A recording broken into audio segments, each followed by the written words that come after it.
Kenapa barang yang onderdil bekas masih juga dicuri oleh montirnya? Kan itu soalnya tuh. Jokowi tahu dari awal ini onderdil doang. Ngapain dia curi? Kenapa dia nggak beli mesin baru itu kan? Karena dia nggak mampu membeli mesin baru. Beberapa mesin dia mau colong nggak bisa tuh. Demokrat sebagai mesin baru dia mau colong nggak bisa. PDIP apalagi mesin lama tapi kuat itu. Diesel lagi itu. Nggak mampu. Maka dia colong bagian onderdilnya doang di Golkar. Besok pasti PKB dicolong tuh onderdilnya tuh. Sekarang lagi ribut di Tebu Ireng tuh. Jadi kita lihat nih mental pencuri sebetulnya. Nyolong barang, bahkan barang bekas dicuri tuh. Nah kita bayangkan misalnya, terus si pencuri itu mau ngapain tuh? Apa yang dia takutkan dengan mesin itu? Bukan mesin itu pendukung dia. Jadi dia takut sendiri pada onderdil dia sendiri itu. PDIP tadinya onderdil dia takut. Karena itu dia mau curi itu, dia mau rampas itu. Golkar onderdil dia mau batalkan. Satu-satunya keterangan adalah ada permainan di belakang layar tuh. Golkar memperlihatkan layar depan itu. Tampilan depan, ya kami baik segala macam udah diterangkan di situ. Tapi di belakang layar itu saya bisa bayangkan Erlangga keluarga malam-malam itu paling tangis-tangisan di situ. Semua senyum yang ada di situ seperti dipalsukan di depan layar. Di dalam tradisi Yunani, belakang layar itu disebut opsin. Di belakang sin layar, opsin. Dari kata opsin itu datang kata obscenity. Artinya kemaksiatan, keburukan, kebangsatan, perselingkuhan. Di belakang layar semua itu. Gak bisa dilihat memang di dalam ucapan, tapi kita bisa duga dengan kuat bahwa dari awal Jokowi bersembunyi obscene. He's producing obscenity itu. Dasarnya itu. Jadi satu waktu Gibran datang ke rumah saya. Berapa tahun lalu. Saya tanya pada dia, kenapa ke sini? Saya mau belajar dengan Om Rocky, ini bisa panggil Om itu.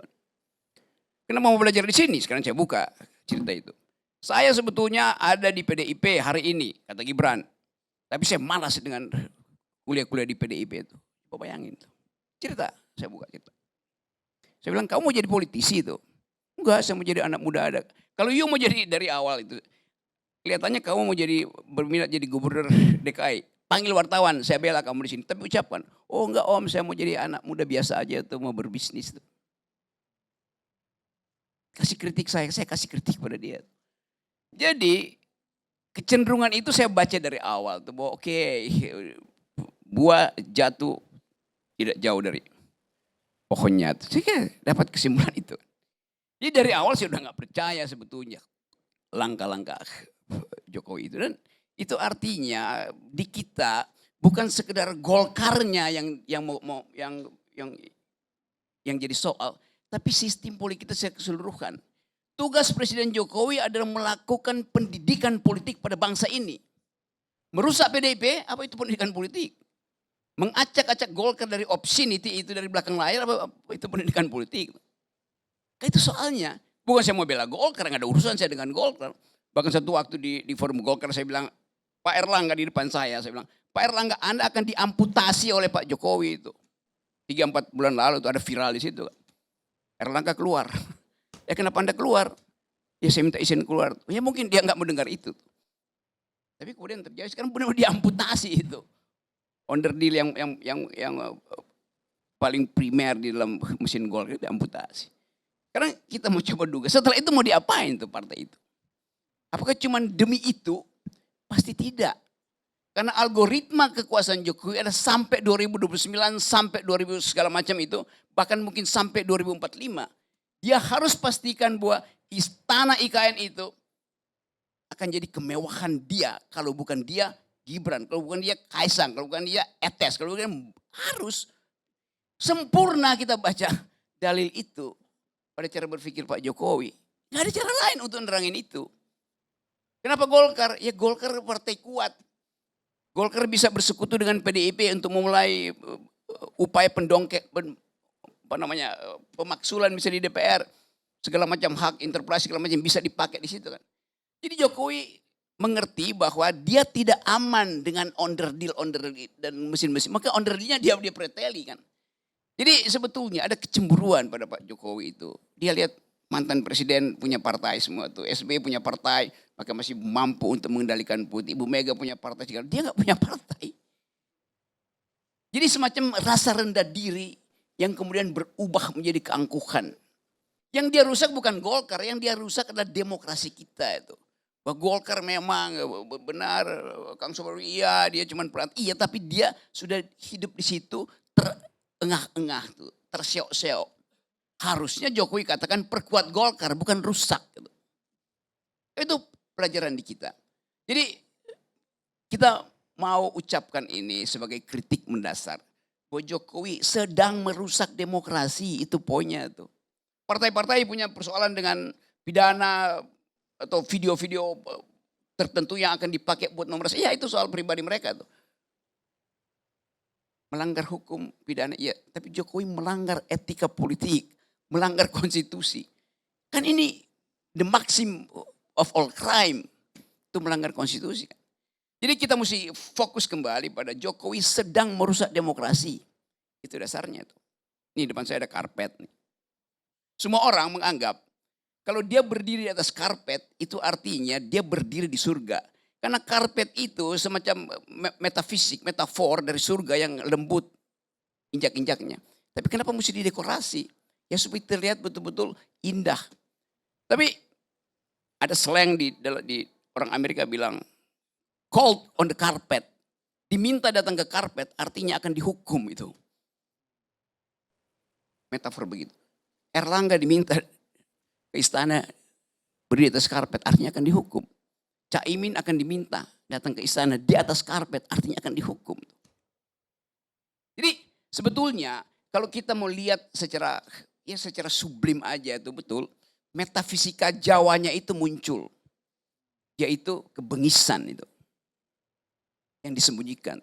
Bahkan dia sebutin bahwa setiap kali saya ada di istana negara saya mencium bau kolonial. Di Bogor segala macam. Bukan dia mencium. Dia menghirup itu dan dia praktekkan. Kolonialisme itu. Dia merekolonialisasi bangsanya sendiri kan. Kan diam-diam Jokowi menganggap bahwa menjadi kolonial itu yang memungkinkan dia bertahan. Yaitu divide et impera. Yang dilakukan Jokowi persis politik kolonial. Memecah belah PDIP, memecah belah Demokrat, memecah belah PKB, memecah belah apa partai yang gak dipecah belah oleh Jokowi coba. Jadi sempurna Jokowi hidup di gedung-gedung kolonial dan sempurna dia praktekkan politik kolonial. Divide et impera. Terima kasih. Abang ini peramal atau Tuhan ya? Sampai bisa meramalkan kondisi yang jauh sampai belum tentu abang juga nanti hidup gitu bisa melihat kenyataan itu. Jadi tolong kalau bicara kita ya sesuailah dengan fakta yang ada. Atau kalau mau bikin asumsi harus ada dasar-dasar yang kuat untuk mendukung asumsi abang. Karena ini kita rakyat dibodohin dengan cara-cara abang kayak begini. Ya itu aja, terima kasih. Oke, silakan survei apa saya membodohi, apa mencerdaskan. Terima kasih. Kan dia bilang saya tidak laku dijual. Gak laku dijual itu karena kamu gak sanggup beli itu soalnya. Kalau jauh harganya. Saya malas beli karena abang itu murah sekali. Okay. Dan lagi gini lah, gak ada yang menang dalam Pilpres kemarin. Yang menang itu kejahatan. Kalau saya ya. Kenapa saya bilang yang menang kejahatan? Karena sejak awal semua kejahatan itu terang dan vulgar kok. Jangan ada yang membusungkan dada sebagai pemenang. Bukan calon yang menang kemarin. Yang menang kemarin Dajjal kalau menurut saya. Kalau bahasa orang kalah ya begini, ya kan. Yang menang kita itu, menang Pak secara moral. Enggak, jangan tuduh dulu. saya kalah. Saya enggak bilang, saya enggak menantang Anda menang. Enggak, aku mau Tapi cerita. jangan bilang orang kalah. Yang menang soal itu, Pilpres sudah selesai bos. Ini saudara jangan saya. Jangan bawa ke Pilpres. Ini ketua Bapilu. Dan dia kerja keras untuk pemenangan Prabowo Gibran. Kalau Anda mau bicara sama-sama siapa menang, ya. siapa kalah. Kita ini sudah menghadapi kemarin Ya. tuh negara dan Makanya kekuasaan. ini Dan ada- kita masih menang. Ada hubungannya Jadi dengan Partai terminologi Golkar. menang Kalau menurut itu- saya, Jangan soal siapa yang kemudian diputus MK. Bullshit. Iya. Omong kosong. kalau nih bro, menurut saya yang pantas jadi ketua umum Golkar, beliau ini. Dibanding Bahlil mah kecil dibanding beliau. Iya. Saya tahu Enggak, track recordnya. Ini yang persoalan pernyataan tadi saya ya. kan, Anda kan bicara menang kalah. Yang tanding kemarin bukan lu bos, lu nothing dalam proses kemarin. Oh nggak bisa. Nothing Weh, lu. saya Enggak, Bos. bagian tim Aduh. strategis bro. Kau Bos. jangan ngomong. Kalau kamu kalah, Bos. nggak usah ngomong banyak. Emang lu sumber, aku Nggak tahu. bisa. Gua I kerja know. keras. Orang-orang gua kerja keras. Lu gimana sih? Aduh, Oke, udahlah nggak bisa bos. kau ngomong Anda begitu. bilang Anda pemenang, Anda penting dalam proses kemarin. You are nothing. Nothing. Ini pemenangnya nih. Jangan beri kepala. Ini yang gitu kerja loh. keras nih saudara gua Hanya nih. karena Anda berada dalam kelompok orang. Emangnya di tim pemenangan kemarin yang bicara pemenangan? Kagak. Yang bicara itu dekat Blok M sana. Biar kita semua terbuka gitu loh. Yang bicara itu di mana? Di Kemendagri. Mau di mana lagi? Dusta mana lagi yang mau kau buat rakyat bos? Oke. Hah? Ini Saya kan mau pulang nih. tuduhan-tuduhan Gini. yang tak berdasar. Karena kalah dia pasti ngomongnya begini. Apalagi petugas partai. Kita ini menang Pak. Karena kita punya moralitas. Pak Karni, saya Itulah pulang kemenangan duluan ya. kita. Saya pulang duluan karena saya nggak mau dengar on the deal.